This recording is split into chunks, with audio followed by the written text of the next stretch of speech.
Hello guys, welcome to my channel. আমি এখন কলকাতা থেকে এসেছি ফরেন প্লেসমেন্ট। এই মুহূর্তে আমি ফ্রান্সে পৌঁছেছি। ফ্রান্সে হোটেল ব্যাবকে আছি এবং এখানে কাজের প্রচুর চাহিদা। বিশেষ করে টেলিকমিউনিকেশান লাইনে প্রচুর কাজের দাম আছে এখানে এবং ১,৫০০ থেকে ২,০০০ ইউরো মাসে রোজগার করা যায়, কিন্তু তাকে ইংলিশটা ফ্লুয়েন্ট কথা বলতে হবে।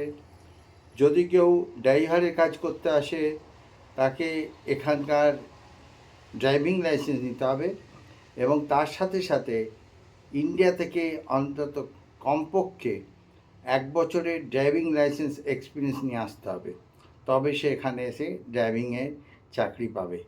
ড্রাইভিংয়ের চাকরিতে প্রচুর রোজগার এখানে।